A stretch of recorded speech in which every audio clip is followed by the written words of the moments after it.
بسم اللہ الرحمن الرحیم وقید الافراد لاخراج المرکبات مطلقا سواء كانت کلامیۃ او غیر کلامیۃ فیخرج به عن حد الکلمۃ مثل الرجل وقائمۃ وبصری وامثالها مما يدل جزء اللفظ منه على جزء المعنى لكنه يعد لشدة الامتزاج لفظة واحدة وعرب بإعراب واحد وبقي مثل عبد الله علما داخلا فيه مع أنه معرب بإعرابين ولا يخفى على الفاتن العارف بالغرض من علم النحو أنه لو كان الأمر بالعكس لكان أنسب وما أورده صاحب المفصل في تعريف الكلمة حيث قال هي اللفظة الدالة على معنى مفرد بالوضع فمثل عبد الله على من خرج عنه فإنه لا يقال له لفظة واحدة وبقي مثل الرجل وقائمة وبصري مما يعد لشدة الامتزاج لفظة واحدة داخلا فيه فأخرجه بقيد الإفراد ولو لم يخرجه بتركه لكان أنسب لما عرفت. بسم اللہ الرحمن الرحیم.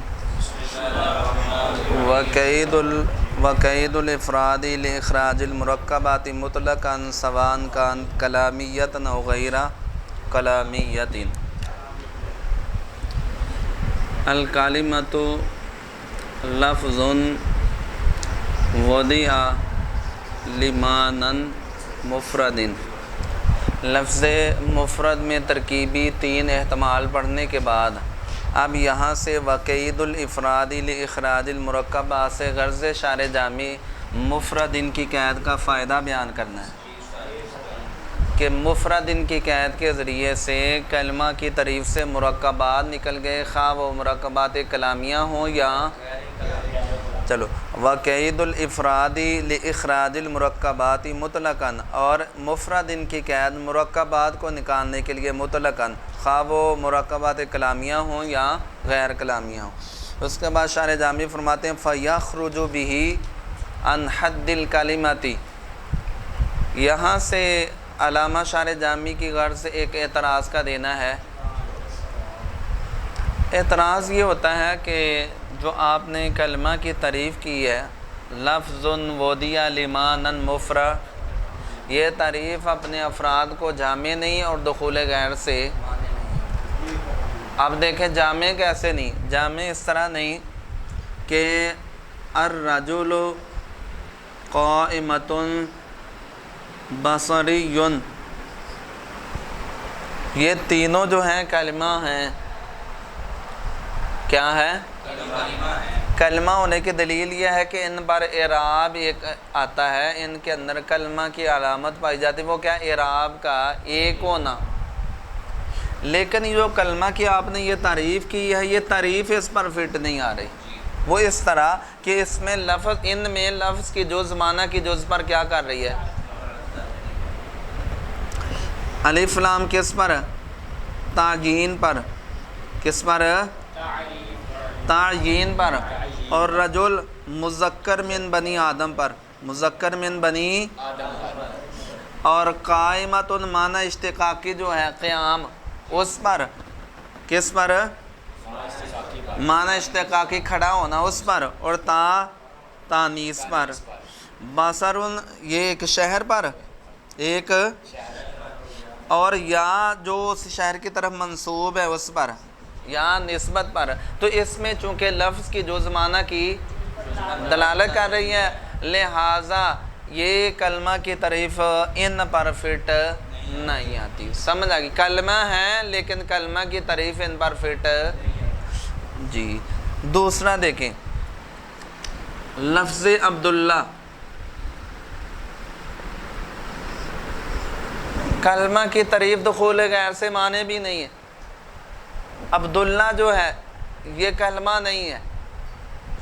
کیوں؟ دلیل یہ ہے کہ اس کے اندر مرکب کی علامت پائی جا رہی ہے، دو ڈبل اعراب آتا ہے، لیکن کلمہ کی تعریف اس پر فٹ آ رہی ہے. وہ اس طرح کہ اس میں لفظ کی جز معنی کی جز پر دلالت. سمجھ آ گئی کہ نہیں؟ تو جب اس میں لفظ کی جز معنی کی جز پر دلالت نہیں کرتی تو یہ لفظ مفرد ہوا اور اس کا معنی بھی معنی مفرد ہوا. تو اب عبداللہ جو ہے یہ کلمہ نہیں ہے لیکن کلمہ کی تعریف اس پر فٹ آ رہی ہے. اور الرجل قائمۃ بصری، یہ کلمہ ہیں لیکن کلمہ کی تعریف ان پر فٹ اور صادق نہیں آ رہی، تو اس طرح کلمہ کی تعریف اپنے افراد کو جامع بھی نہ ہوئی دخول غیر سے۔ علامہ شارح جامی نے اس کا جواب یہ دیا کہ الرجل قائمۃ و بصری، اگر کلمہ کی تعریف سے خارج ہوتے ہیں تو ہو جائیں، خارج ہوتے ہیں تو کیوں؟ کیونکہ یہ کلمہ ہے ہی نہیں، یہ کلمہ کیوں کلمہ نہیں؟ کلمہ اس لیے نہیں کہ ان میں لفظ کے جز معنی کے جز پر دلالت کر رہی ہے، اور کلمہ تو وہ لفظ مفرد ہے جو معنی کے لیے موضوع۔ لفظ مفرد کس کو کہتے ہیں؟ جس میں لفظ کے جز معنی کے جز پر دلالت نہ کرے، تو ان میں چونکہ لفظ کے جز معنی کے جز پر دلالت کر رہی ہے لہٰذا یہ کلمہ رہی۔ آپ کی یہ بات کہ بھئی ان پر اعراب ایک آتا ہے، ان پر تو اعراب ایک آنا وہ شدت امتزاج کی وجہ سے ان کو ایک لفظ شمار کر لیا گیا، ان کو کیا سمجھ لیا گیا؟ شدت امتزاج کی وجہ سے ہیں یہ مرکب، یہ حرف اور یہ اسم، یہ حرف اور یہ اسم، بصرہ اسم اور یا نسبت کے حرف ہیں یہ مرکب، لیکن ان کو ایک لفظ سمجھ لیا گیا کس وجہ سے؟ شدت امتزاج کی وجہ سے، اور ان پر ایک اعراب کیا کر دیا گیا؟ داخل کر دیا گیا۔ ادروائز وہ کرنا ہے یہ کیا ہے؟ مرکب ہیں، یہ کلمہ نہیں ہے۔ اور عبداللہ جو ہے یہ اگر کلمہ کی تعریف میں داخل ہوتا ہے تو کوئی حرج نہیں کیونکہ یہ کلمہ ہے۔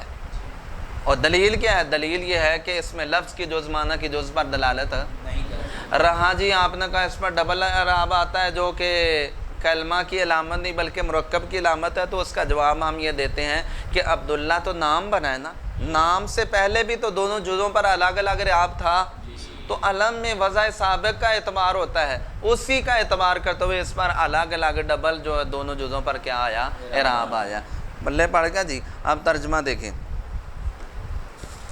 بس اس کے ذریعے سے مفرد ان کی قید کے ذریعے سے کلمہ کی تعریف سے الرجل قائمۃ اور بصری، اور ان کی مثل تثنیہ جمع مسلمون مسلمانی یہ خارج ہو گئے ان الفاظ میں سے جس کی لفظ کی جز معنی کی جز پر دلالت کرتی ہے، لیکن یعد لشدت الامتزاج لفظۃ واحد، لیکن ان کو لفظ واحد شمار کیا جاتا ہے شدت وَعُرِبَ بِإِعْرَابٍ واحد، اور ان کو ایک اعراب دے دیا جاتا ہے۔ اور باقی رہا عبداللہ کی مثل اس حال میں کہ معلوم ہو داخلا فی کلمہ کی تعریف میں داخل، باوجود اس کے کہ عبداللہ جو ہے وہ معرب ہے دو اعرابوں سے۔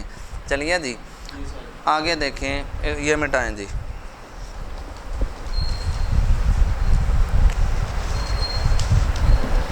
بس ولا یخفا، ولا یخفا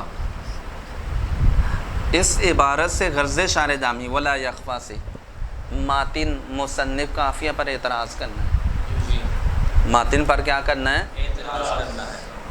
یعنی ایسا نہیں کہ انہوں نے آنکھیں بند کر کے جو مصنف نے کہہ دیا اس کو قبول کر لیا ہے، بلکہ انہوں نے اپنی طرف سے رائے بھی دی ہے۔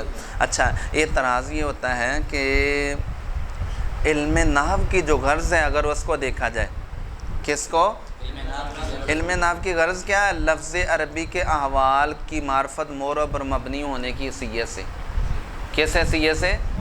النحو علم باصول یعرف بها احوال اواخر الکلم الثلاث من حیث الاعراب والمبنی، یعنی نحویوں کا مقصود ہے لفظ کے احوال کو دیکھنا، لفظ عربی کے کس حیثیت سے؟ معرب اور کہ کون سا لفظ معرب ہے، کون سا مبنی ہے، کون سا جو ہے وہ مفرد ہے، تثنیہ ہے، جمع ہے، معرفہ ہے، نکرہ ہے، کس پر ایک اعراب آ رہا ہے، کس پر یہ چیز دیکھتے ہیں کون؟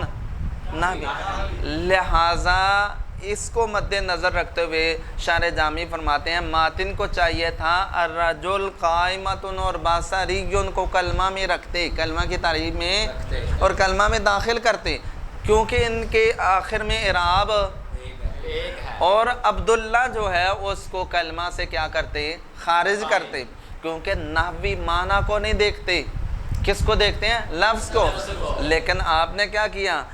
آپ نے معنی کو دیکھتے ہوئے الرجل قائمۃ بصری کو خارج کر دیا، اور عبداللہ کو جو ہے وہ داخل کر دیا، تو اگر اس کے برعکس ہوتا تو یہ زیادہ مناسب تھا۔ یہ شارح جامی ماتن کو مشورہ دے رہے ہیں اور ایک طرح کو ان پر اعتراض کر رہے ہیں۔ اب دیکھیں، اور ذہین و فتین طالب علم پر جو علم نحو کی غرض سے واقف ہے، مخفی نہیں ہے یہ بات کہ اگر معاملہ اس کے برعکس ہوتا لکان انصبا تو زیادہ مناسب ہوتا۔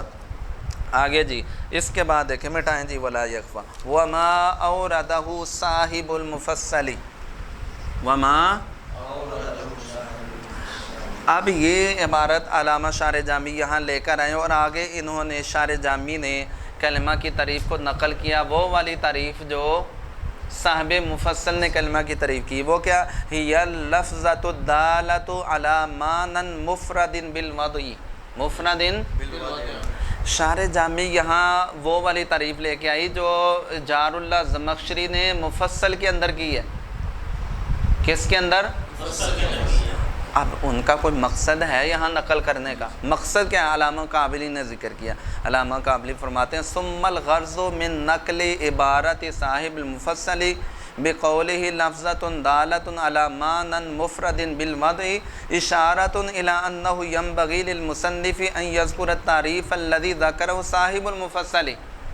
علامہ قابلی فرماتے ہیں یہاں مفصل کی عبارت اور تعریف کو نقل کرنے کا مقصد یہ ہے، اس بات کی طرف اشارہ کرنا چاہ رہے ہیں کہ مصنف کو یہ چاہیے تھا کہ وہ کلمہ کی تعریف وہ والی کر لیتے جو صاحب مفصل نے کی، یعنی اپنی تعریف نہ کرتے بلکہ کون سی تعریف کرتے؟ اس کی وجہ کیا ہے؟ وجہ بھی آگے لکھی، لِأَنَّهُ عَلَىٰ تَعْرِيفِ الْمُصَنِّفِ يَرِدُ الْإِشْكَالَيْنِ، کہتے ہیں مصنف کی تعریف میں دو خامیاں ہیں۔ کتنی ہیں؟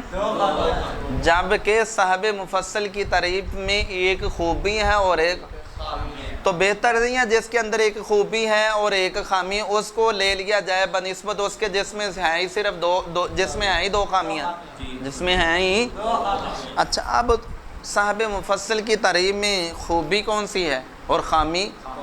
اچھا خوبی یہ ہے کہ انہوں نے کہا الکلمۃ لفظۃ، تا کی کیا لگائی کہ کلمہ وہ، تو تا لگا کے انہوں نے عبداللہ کو خارج کیا ہے، عبداللہ کو، یہ خوبی ہے کہ جس کو خارج کرنا تھا انہوں نے کیا ہے، یہ خوبی۔